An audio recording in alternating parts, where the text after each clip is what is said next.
4 मई 2019 RJD के leader Lalu Prasad Yadav एक video share करते हुए कहते हैं कि मोदी अपने मंच पर ऑर्केस्ट्रा का डांस करा रहा है। लेकिन वो शायद ये भूल गए थे कि उनकी पार्टी भी 2017 में ऐसे कार्यक्रम करा चुकी है अपनी रैलियों में भीड़ को इकट्ठा करने के लिए। लेकिन ऐसा क्यों होता है कि जो भीड़ नेताओं के बुलाने पर भी नहीं आती, वो इन मामूली लड़कियों का नाच देखने के लिए खींची चली आती है। बिहार धीरे धीरे बर्बादी की ओर बढ़ता जा रहा है, एक भयंकर बीमारी के चलते, जिसको बिहार में ऑर्केस्ट्रा का नाच कहा जाता है। अदर कंट्रीज में जब बहुत सारे गिटारों को एक साथ बजाया जाता है तो उसे ऑर्केस्ट्रा कहा जाता है, लेकिन बिहार में आते आते यह ऑर्केस्ट्रा से आर्केस्ट्रा में बदल जाता है और ये म्यूजिक की कला बिहार में आते आते अश्लीलता में बदल जाती है।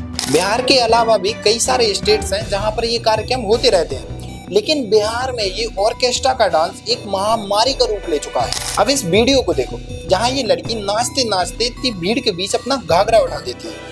इस वीडियो में ये लड़का इस लड़की के ऊपर पानी डाल रहा है और लड़की ने व्हाइट साड़ी पहन रखी है और इस वीडियो में ये लड़कियां अपना टॉवल खोल कर अपना शरीर दिखा रही है। बात यहाँ पर खत्म नहीं होती। बिहार में ऑर्केस्ट्रा के नाम पर ऐसे काम किए जा रहे हैं जो काम हम बंद कमरे में भी करने से शर्माते हैं और इस ऑर्केस्ट्रा को बिहार में सामाजिक कार्यक्रम का नाम दिया जाता है। शायद अब आप समझ पाए हो कि क्यों बड़े बड़े नेताओं की रैलियों में ऑर्केस्ट्रा का प्रोग्राम रखा जाता है। अगर रिपोर्ट्स की माने तो ऑर्केस्ट्रा का प्रोग्राम सबसे ज्यादा भीड़ इकट्ठी करता है। देश में आपातकाल के समय पर कई सारी रैलियां गांधी मैदान में कराई गई थी, लेकिन वह कभी भी पूरे गांधी मैदान को नहीं भर पाई थी। लेकिन जब उसी मैदान में ऑर्केस्ट्रा का प्रोग्राम रखा जाता है तो वह मैदान कुछ ही घंटों में खचाखच भर जाता है। चलो यहाँ तक तो फिर भी ठीक है, लेकिन यह अश्लीलता अगर हमारे धार्मिक कार्यक्रमों तक भी पहुँच जाए तो जनवरी 22 को पटना के कॉलेज में सरस्वती पूजा रखी जाती है और उस पूजा में बाय डांसर्स को बुलाया जाता है डांस परफॉर्मेंस के लिए। ऐसे ही बिहार के कटिहार में दुर्गा पूजा में बाय डांसर्स को लाया जाता है और पूरी दुर्गा पूजा का मजाक बना दिया जाता है। बिहार के हर एक छोटे मोटे गांव में ऑर्केस्ट्रा के प्रोग्राम आयोजित किए जा रहे हैं। बिहार के लोगों ने तो ऑर्केस्ट्रा को अपने कल्चर का हिस्सा तक मान लिया है। लेकिन इस ऑर्केस्ट्रा के पीछे आखिर चलता क्या है? क्यों इतनी सारी लड़कियां ऑर्केस्ट्रा में डांस करने के लिए आती हैं? जानेंगे हम इस वीडियो में। इंडियन एक्सप्रेस की रिपोर्ट के हिसाब से ये लोग महाराष्ट्र, वेस्ट बंगाल, उड़ीसा, नेपाल जैसे राज्यों से लड़कियों को जॉब का झांसा देकर बिहार में बुलाते हैं। इस वीडियो में आप जिस लड़की को देख रहे हो उसके साथ भी कुछ ऐसा ही हुआ है। 2020 में इस लड़की का एक दोस्त अकाउंटेंट की जॉब का बताकर इस लड़की को असम से बिहार लेकर आता है और उसे बेचकर यहाँ से चला जाता है। ऑर्केस्ट्रा के नाम पर लड़कियों की स्मगलिंग की न्यूज आए दिन आती रहती है। इस न्यूज को देखिए, जहाँ बिहार के ब्यासपुर चौक के पास 13 नाबालिग लड़कियों को पुलिस रिहा कराती है ऑर्केस्ट्रा ग्रुप से, जिनको बंगाल, यूपी, पंजाब और बिहार से लाया गया था। ऊपर से इन लड़कियों को वेश्यावृत्ति के काम में उतार दिया जाता है। अगर हम इस बात को वेश्यावृत्ति से भी आगे लेकर चले तो इन लड़कियों को पैसा कमाने के लिए इनका धर्म परिवर्तन और लफ्ज़ियात में जबरन डाल दिया जाता है, ताकि इन लड़कियों को 10,000 से भी कम रुपयों में मुस्लिम खरीदारों को बेचा जा सके। एक लड़की पूजा, जिसकी उम्र करीब 26 साल होगी, वो बताती है कि उसका पति एक ऑर्केस्ट्रा का मालिक है जो पूजा को कुछ पैसे कमाने के लिए कस्टमर्स को बेच देता है और इसके पास 14 लड़कियां और हैं जिनको बेचकर वह उनसे वेश्याओं वाला काम करवाता है। और ऐसे ही बिहार के सारण जिले से एक और खबर आती है। एक लड़की जो बिहार के छपरा में ऑर्केस्ट्रा में काम करती थी, वह अपना डांस वगैरह करके अपने घर जा रही थी, लेकिन उस ऑर्केस्ट्रा का मालिक उस लड़की को चकमा देकर उसे 10,000 रुपए में मुस्लिम खरीदारों को बेच देता है। लेकिन लड़की को बेचने के बाद उस लड़की के साथ 15 लोग 7 दिनों तक उसका रेप करते हैं और जब उन लोगों का मन भर जाता है तो उस लड़की को रोड के किनारे पर फेंक कर वहां से चले जाते हैं। हालांकि उन लड़कों को 12 घंटे के अंदर पकड़ लिया जाता है। हिंदुस्तान टाइम्स की इस रिपोर्ट को देखिए, जहां लड़कियों को नशे की आदत डलवाकर उन्हें वेश्यावृत्ति में डाल दिया जाता है। एक लड़की इन सभी बातों का खुलासा करती है। वह विक्रमगंज थाने के धनगाई इलाके से भागकर पटना आती है और पटना की बाल कल्याण समिति को कुछ ऐसी बातें बताती है कि जिनको आप सुनकर हैरान हो जाने वाले हैं। वह बताती है कि एक रेखा दीदी है जो लड़कियों को बहलाने के लिए पहले उनसे दीदी, बुआ बनकर रिश्तेदारी बनाती है, फिर उन्हें मुंबई, दिल्ली जैसी जगहों पर जाकर पैसे कमाने के सपने दिखाती है, फिर उन लड़कियों को गांव से ले जाकर शहर के डांस बार में सप्लाई कर देती है, फिर उन्हें वहां से ले जाकर रोहतास, सहरसा,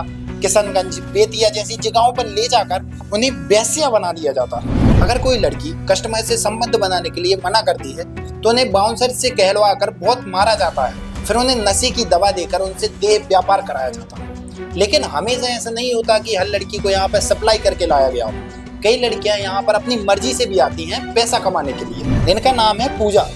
इनका कहना है कि डांस इनका प्रोफेशन है और ये एकमात्र जरिया है उनका हीरोइन बनने का, बड़े पर्दे पर पहुंचने का। और बाकी जितनी भी लड़कियां यहाँ पर आती हैं उनका सिर्फ यहाँ पर आने का एक ही कारण होता है, जो है पैसा।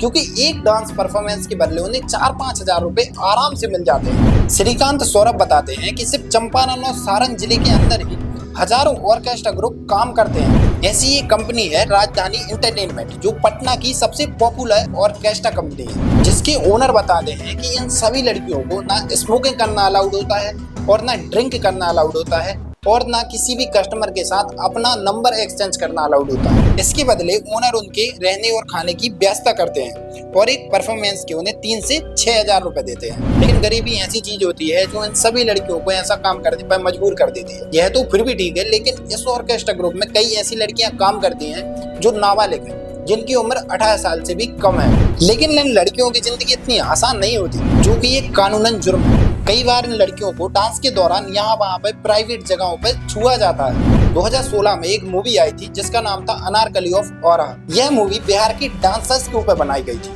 जिसमें बताया गया था कि कैसे कुछ दबंग लोग इन लड़कियों को छेड़ते हैं। न्यूज रिपोर्ट्स भी बताती हैं कि कैसे कई लोग इनका रेप करते हैं। 2020 में 6 लड़कियों को बिहार के नालंदा से रेस्क्यू किया गया था कि कैसे उन्हें छोटे छोटे कपड़े पहनकर वल्गर गानों पर नाचने के लिए मजबूर किया जाता है। और जब ऑर्केस्ट्रा ओनर से पूछा जाता है कि ऐसा क्यों होता है इन लड़कियों के साथ, तो उन सभी ओनर्स का सिर्फ एक ही जवाब आता है कि जब ये लड़कियां ऐसी वल्गर गानों पर डांस करती हैं तो उनको देखने वाली पब्लिक और वीआईपी लोगों में एक ऐसा माहौल बन जाता है कि उन सभी लोगों को संभालना लगभग नामुमकिन हो जाता है। मोहम्मद इमामुद्दीन अंसारी, जो एक ऑर्केस्ट्रा ग्रुप के ओनर हैं, उनका मानना है कि उनका ग्रुप एक आर्टिस्टिक ग्रुप है, लेकिन माहौल में ऐसा बन जाता है कि लोग इन लड़कियों को से छेड़ा खानी शुरू कर देते हैं। इससे जुड़ी एक न्यूज आती है पंजाब से, जहां एक वेडिंग सेरेमनी के दौरान अचानक फायरिंग के चलते एक ऑर्केस्ट्रा गर्ल की डेथ हो जाती है। बात यहाँ पर बिल्कुल साफ है कि बिहार की सारी पुलिस को कोऑर्डिनेट करके इस ह्यूमन ट्रैफिकिंग को रोकना चाहिए और पब्लिक को काबू करके रखना चाहिए। लेकिन होता क्या है, होता हमेशा इसका उल्टा है। पहले आप इस वीडियो को देखिए। ये हैं जांजगीर के एएसआई साहब, जिनका नाम है फूल सिंह सितार। होता क्या है, इनको भीड़ को कंट्रोल करने के लिए यहाँ पे भेजा गया था, लेकिन हुआ इसका उल्टा। एएसआई साहब तो खुद ही यहाँ पर नाचने लगे, वो भी ऑन ड्यूटी। लेकिन ये जो ऑर्केस्ट्रा, जिसकी आड़ में कई सारे रेप, किडनैपिंग जैसे संगीन मामलों को अंजाम दिया जाता है, ये आखिर बिहार में इतना फेमस हुआ कैसे? कुछ सालों पहले तक तो बिहार में ऑर्केस्ट्रा का नामो निशान तक नहीं था। बिहार में पहले विदेशिया, लौंडा नाच बहुत ज्यादा प्रचलित थे। विदेशिया का मतलब होता है कि किसी मंच पे किया हुआ नाटक, जिसमें गाने बजते हैं और नाटक किया जाता है। पहली बार यह नाटक 1912 में भिखारी ठाकुर के निर्देशन में किया गया था और इस नाटक में देश में फैली हुई गरीबी और लोगों का बिहार से पलायन दिखाया गया था। 19वीं सदी तक तो बिहार में विदेशिया इतना ज्यादा फेमस था कि विदेशिया के ऊपर तो कई सारी फिल्म भी बनाई गई थी। बिहार में लौंडा नाच भी काफी प्रचलित था, जिसमें लड़के लड़कियों के कपड़े पहनकर नाच किया करते थे। लौंडा नाच बिहार में 11वीं सदी से प्रचलित रहा है और आज भी बिहार के कई सारे शहरों गाँव में इसके कार्यक्रम किए जाते हैं। बिहार में यह नृत्य इतना ज्यादा लोकप्रिय है कि पंकज त्रिपाठी जैसे इतने बड़े बड़े एक्टर्स कपिल शर्मा के शो में लौंडा नाच वाला नृत्य भी कर चुके हैं। मध्य प्रदेश के बुंदेलखंड में भी लौंडा नाच काफी ज्यादा लोकप्रिय है लोगों के बीच में। हमारे यहाँ दुर्गा जी की झांकियों में भी लौंडा नाच के कार्यक्रम रखे जाते हैं, जहाँ पर लड़के लड़कियों के कपड़े पहनकर नृत्य करते हैं दुर्गा जी की झांकियों में। खैर, हम टॉपिक पर वापस आते हैं कि विदेशिया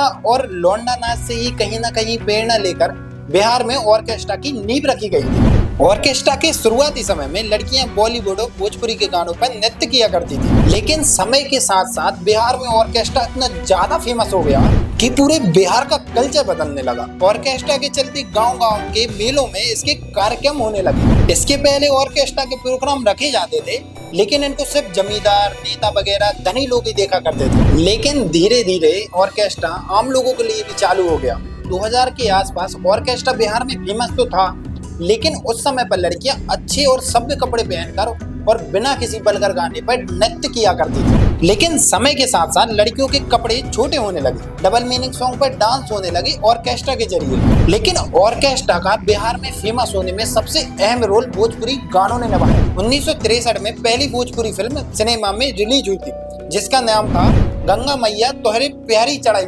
और पहली फिल्म भी बॉक्स ऑफिस में सुपरहिट साबित हुई। काफी समय तक तो ऐसा ही चलता रहा, लेकिन जैसे जैसे ऑर्केस्ट्रा बिहार में फेमस होने लगा, वैसे वैसे भोजपुरी फिल्म और भोजपुरी सॉन्ग वल्गर होते चले गए। गानों में वल्गैरिटी लाने का पूरा से गुड्डू रंगीला जी को दिया जाता है, जो लगभग 1999 से भोजपुरी इंडस्ट्री में काम कर रहे हैं। आप एक बार उनके गानों के टाइटल देखो। तनीसा जींस ढीला करा, डोरी में डाल के चटवा दही, तबे लइका रही, सब काम हुई गाड़ी में। अब जब गानों में ऐसे डबल मीनिंग वर्ड्स होंगे तो पब्लिक का ऐसा माहौल बनना तो नॉर्मल सी बात है। लेकिन हमारे कई सारे पॉलिटिशियंस ने तो यह भी कहा है कि हमें भोजपुरी सॉन्ग से ऐसे वल्गर वर्ड्स को बैन कर देना चाहिए। योगी जी ने तो यह तक कह दिया था कि जो भी भोजपुरी मूवी वल्गैरिटी को प्रमोट करेगी उसको यूपी में कोई भी सपोर्ट नहीं मिलेगा। अब बात यह है कि आप ऐसी चीजों को आसानी से बैन भी नहीं कर सकते। अगर आप सोच रहे हो कि आप छोटे छोटे वर्ड्स को ढूंढ कर, डबल मीनिंग वर्ड्स को ढूंढ कर उनको आप बैन कर दें, तो ऐसा नहीं हो सकता। लोग कोई दूसरे वर्ड्स ढूंढ लेंगे अपने गानों को वल्गर बनाने के लिए, क्योंकि बिहार के लोग तो इतने ज्यादा क्रिएटिव हैं कि वो कोई ना कोई तरीका तो ढूंढ लेंगे अपने गानों को वल्गर बनाने का। एटीएम मतलब, बाकी आप समझदार हो। अब एटीएम जैसे वर्ड्स ये लोग यूज कर सकते हैं, तो कोई ना कोई न्यू वर्ड्स तो ढूंढ ही लेंगे अगर आप एटीएम को बैन कर दोगे। अब है वर्ड्स तो आप बैन कर नहीं सकते।